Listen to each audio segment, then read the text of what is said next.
Our first panelist is Mr. Vince Papisura. He's there. He is president and co-founder of the Social Enterprise Development Partnerships, Inc. Okay. Sir Vince, as he is fondly called, he is co-founder and president of CENTI Group of Social Enterprises. No? He received recognition as a social entrepreneur from Ernst & Young and PricewaterhouseCoopers. No? And also received recognition in promoting social investments from the National Confederation of Cooperatives and from the HDMF, that's a Home Development Mutual Fund. No? Sir Vince has also been a faculty member of the Ateneo de Manila in the past 20 years. I'd say I've taught more than you have taught. As a financial guru, he released his book on personal finance entitled Learning Wealth, Successful Strategies in Money Management. He creates online content that makes financial concepts simple and understandable. For this, he received the YouTube Silver Creator Award. Huh? So good afternoon, everyone. Okay. So the question I'd like to ask for my presentation is, how do social enterprises generate financing or get financing in a world where profits is the priority? Diba? Paano tayo lalaban? Social tayo. We want to have social impact and profitability, of course. Pero the world where we live in really prioritizes profits. So impact investing, so ito yung definition ng GIIN. No? So it's funds with the intention to generate social, environmental, and a financial return. And there's a variety of investors here. So we have fund managers, development finance institutions, diversified financial institutions, and banks. We have family offices, NGOs, so maraming klase. So where are these investors? No? Where are they headquartered? So if you take a look at the headquarters, a lot would be in North America and then in Europe, and then sparsely na dun sa iba, no? Very, very little. And there's about $1.6 trillion invested in impact investing all over the world. Okay? And the target financial returns of these institutions, it's, if you take a look at this, no, the risk-adjusted market rate returns, it dominates, no, the kinds of investors. So talagang profit-oriented pa rin, maski sinasabi na nilang impact investments sila, no? And actually, this went up from 66% from when I did the research in 2021. 66% lang yan. So tumaas pa, no? Below market rate, closer to market is 15%, and below market rate, closer to capital preservation is 11%. And how do these investors feel, no, with their investments? According to the GIIN, they said, no, that 73%, so that's about more 90 na yan, no? 90% said that it's either in line with their expectations or outperforming their expectations. Ang ganda na sana ng mundo, di ba? Ang ganda na sana ng mundo if this were true para sa akin. I doubt this. I really doubt this. Because with the huge 1.6 trillion in funds, why don't we feel it? Why don't we feel it, no? Where are the results? So, why don't we feel them? Kasi, again, it's increasing, there's increasing lean towards profits. And yung mga foundations na yan, the diversified financial institutions, the banks, and the finance offices, they won't entertain you if you don't need $500,000 US.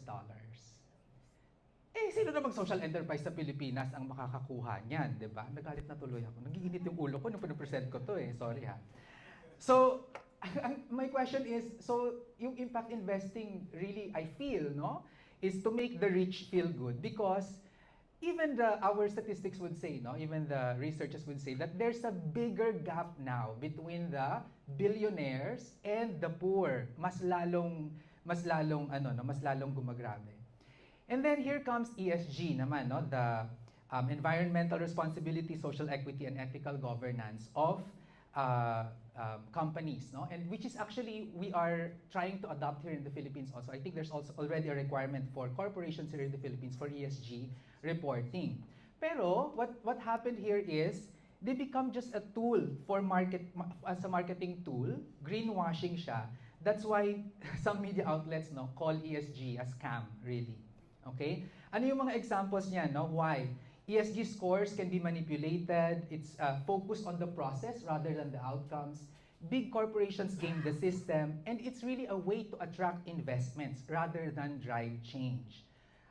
So yan, ano yung mga examples na nakita ko? There's Volkswagen in 2015. It received high ESG scores, but it installed software in diesel vehicles to cheat emissions. Tapos na-fine lang sila, di ba? Ganyan. Credit Suisse, good ESG ratings, despite having significant investments in the fossil fuels, no? And then ito, si Huggies, yung mga may anak, no? Yung ating diaper. So, kiliname nila and they advertise that their diapers are natural, organic, and environmental friendly. Pero, ang liit-liit naman pala nung portion na yun, di ba? 2015 yan. At ito, I just found out, sumakit yung heart ko. But reported by Bloomberg, no? Just to qualify. Healthway Qualimed Hospitals by Ayala received funds from the World Bank, allegedly detains patients for unsettled bills. World Bank from the IFC nag-invest, I think $20 million in this hospital. Tapos ganyan yung ginagawa. Ang sakit sa heart, di ba? Ba't di tayo nakakakuha as social enterprises? Why do these big organizations also benefit already, no? The big organizations. Anyway, so here's my story. No? So SEDP stands for Social Enterprise Development Partnerships, Inc. No? So we've gone into several iterations already. We were established in 2004. So we're on our 21st year. And parang every 7 years, there's an iteration of what we do, no? To adapt to our changing world and changing environment. So we have 3 programs, Usapang Pera, SEDP Kanegosyo, and SEDP Kasosyo. So I'll start with how we started. Now, we registered with only 100,000 pesos in 2004. And we grew to 1.75 million and 5.1 million after 3 years, coming from investments from family and friends. No? And what we did here, we standardized and professionalized to be able to attract these investments. Okay. And then the years after that, so we have personal capital infusion, no, and plowback. And then CordAid came in. Kudos to CordAid. No? CordAid is international NGO from the Netherlands. They provided the loan and guarantee fund for us so that the social investments coming in that support us is guaranteed. No? They're guaranteed para ma-encourage na mag-invest. So we grew here. Anong nangyari dyan? Okay, wait lang. So we grew to 29 million no, after six years. Okay, and then in our commercialization phase, sorry, nagugulo yung aking graph. Anyway, so with this phase naman, we increased our leverage in banks. So ito yung the blue ones. So this is our exposure from the bank. So we borrowed from the bank. So from 29 million in 2009, we grew to 146 million pesos in 2017. So that's our commercialization phase. So here, until 2016 naman, no, debt-driven talaga yung growth namin. If you take a look at this, CordAid already exited, the green ones, and then lumaki talaga yung sa banks, no? And it was in 2016 that we reached our highest asset size. But that was also the time that I got so depressed, di ba? Why? What happened? At this point, no, so we borrow money from the banks, talaga, naka-leverage, no? And we lost 12 million pesos from a microfinance client. And this was the one that hit me, no? Parang, oh my God, 12 million pesos. But the banks did not share on the loss. So they made us. So I realized na, okay, the banks are actually lending to me as a risk mitigation measure for them, di ba? Because I'm lending to microfinance institutions that are not yet qualified to borrow from the bank. So I'm the risk mitigation measure for them, okay? Pero para sa akin talaga, true partners in development share in the profits and losses. Pero even when we incurred losses, the banks did not care, di ba? They still charge the interest, ganyan. And that's because of the regulation. No? So we changed strategy from debt-driven to equity-driven growth from then on, and from institutional lending to nano-enterprise development. So our maturity phase, so here, no, from 334 million pesos, we went down to 194 million pesos in 2017 because sabi ko, this is not fair.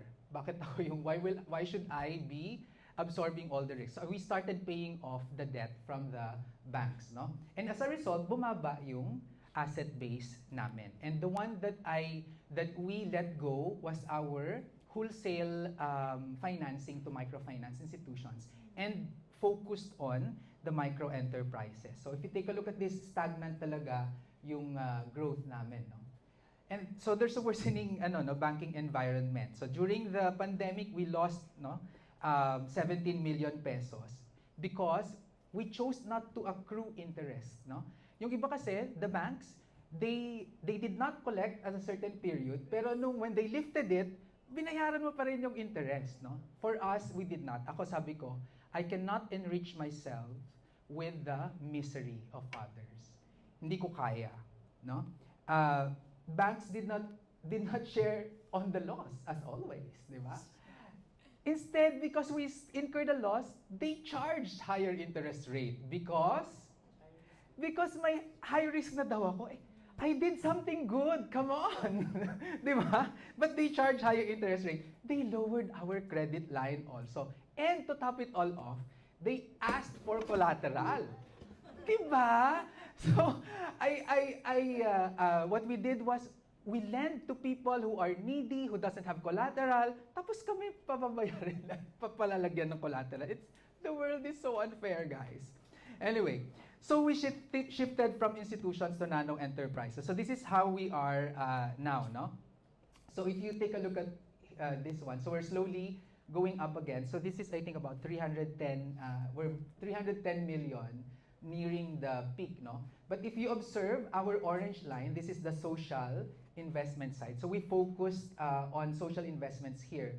Thanks to my social media career, I started talking about what we're doing online. And fortunately, a lot of Filipinos got inspired with what we do, and they started investing in us. So that's why if you see now, we're a group of social enterprises. We created a cooperative to be able to capture the investments from the public, okay? So with my financial literacy, so this is, we start with the financial literacy live streams, webinars, and training, and that's the way we mobilize investment. So this is my following in social media, so please follow if you're not yet a follower. Okay, ayan. And then, so with this, I just share what we're doing, and we mobilize social investments through that. And we get social investments from overseas Filipino workers, retirees, and micro investors. So the model really now is the not so poor Filipinos we're generating funds from them to help the very poor Filipinos. So we're really slowly moving out of the banking system. From the social investments, we use this for livelihood support, for our members.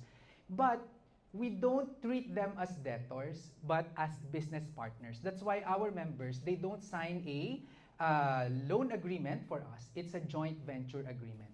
So it's a capital infusion, no? Kasi we mobilize social investments, ganun yung expression namin eh. It's profit and loss sharing. So on the other side also, it's profit and loss sharing, no? So it's not a loan agreement, it's a joint venture agreement. Yeah.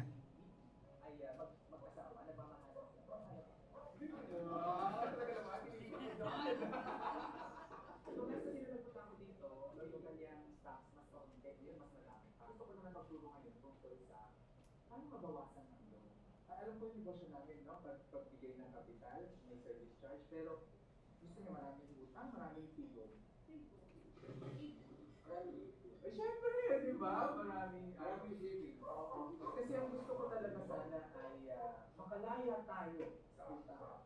Ano sa tingin mo gagawin? Hanggang ngayon, tingin mo mga magkano yung kaya mong idagdag na savings? Anyway, in the interest of time, I'll cut it. No? So, I taught them how to save instead of lending more. Kasi most microfinance institutions in the Philippines, the goal is to grow the portfolio. For us, the grow is to lessen the dependency on loans. And I think that's where my personal finance background comes in. So what we do is, for example here, so they have 150,000 pesos in loans or capital. We ask them to save 500 pesos per week, no? And this is the repayment for the loans. So that's 8,000 pesos. At the end of the cycle, they have 12,000 savings. So instead of borrowing 150,000 again, they borrow 138,000. Okay? And then, dahil nga si Maricel, kaya naman niya, you can pay 8,000. As if you're paying 8,000 pa rin, pero 6,900 goes to the loan or the joint venture capital, and 1,100 goes to savings. So we increase their capacity to save hanggang sa bumaba yan. No? So what we really do is to teach them how to save. Kaya nga in Bisaya, we say, tigom ang solusyon. Savings is the solution, not utang. Because when you ask anyone, even you, do you want to have more debt or more savings? Di ba? Very obvious siya. Okay, but this one, okay. But this one, so this is Maricel again, no? I'm just showing this, there's a video, but she was able to save, so from 150,000, the loan is now 75,000 pesos. But with that, nabumaba yung loan niya, but she was still able to buy a fish pond. So diversified na yung sari-sari store niya, she has now a fish pond. Okay? And sabi nga niya sa akin, so sir, what will happen to SEDPI if I no longer need you? Diba? Ang sabi ko naman, you will always need me. Hindi. But it will be lesser, ano? And I told her, we've reached only about 20,000 here in Mindanao. And there's 20 million, no? 20 million like you here in the Philippines. So don't worry about us. So yun. So if you want to join us in our movement, so this is our QR code. May marketing talaga. So we teach members to save more instead of borrowing, no? And we also use compassionate fee structure. So if our members could not pay because of disaster, sickness, and death, we don't charge additional interest anymore, no? Kasi we go by that principle. Ayaw naming ikayaman ang paghihirap ng iba. Na disaster na nga, nagkasakit na, namatayan na nga, sisingilin mo pa ba ng interest? Ipipenalize mo pa ba? We don't do that. So with this, we were able to grow, no, from about 3,000 to 20,000 last year. We have 17 branches in Mindanao right now. We're opening our 18th branch on May 8th. We also integrate social safety nets in our model, no? So the first one is to access government social insurance. We facilitate that. Number 2, we have Damayan, no, for them. Because what we found out, dahil nga vulnerable na sila, no? So there's a need for fast and reliable social safety nets. And what we do is same-day, low-document claims processing, no? So yung insurance namin ay Damayan talaga siya. And we have, last year, we gave about 11 million pesos in Damayan, no, for our members. We also provide decent and disaster-resilient housing for our low-income members. Moving them out of poverty. So from these kinds of houses, yan yung mga bahay na pinapatayo namin. Pero we're also shifting our strategy to in-city development, no? So with this, we hope that the nano enterprises will grow and they have social economic security.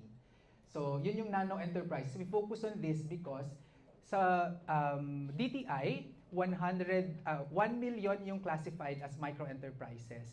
Pero when we scan the market, about 8 million are actually nano enterprises and not parang programs are not designed for them. Kasi yung microfinance, talagang market-based yung approach niya. But the nano enterprises, kailangan there's a mix, no, between the social safety nets and the market-based approaches. Okay.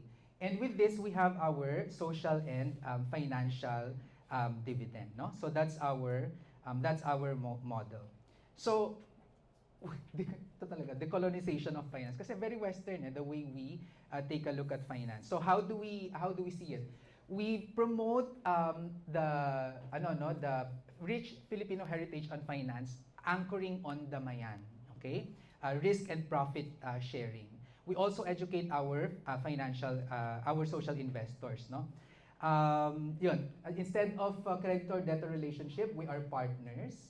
So, sa hirap at ginhawa, on savings, yun talaga yung strategy namin. We want to promote savings rather than debt. On interest, as I mentioned, so compassionate fee structure. And on delinquency also, the clients that we used to call them delinquent clients, but now we call them recurrent recovering disaster vulnerable clients. Diba? Kasi we have to reframe, diba? If they're delinquent, are they delinquent if the cause is disaster, if the cause is sickness, if the cause is death? No. Kaya sabi ko, let's not think of them as delinquent. Bad word yan. So it's recurrent recovering disaster vulnerable clients, no? Yun. And we do people first. So from profit-oriented to people first. Ayon. So that's our model for financing. So we moved from supporting institutions to going to the root cause. Kasi nga, I don't feel the impact investing that the global impact investment networking is talking about. Why can't I see it here in the Philippines? It's so obvious, isa tayo dyan, no? So, yun. So, I hope you join us in our movement. Be a kasosyo. A kasosyo member for SEDPI. Maraming salamat po.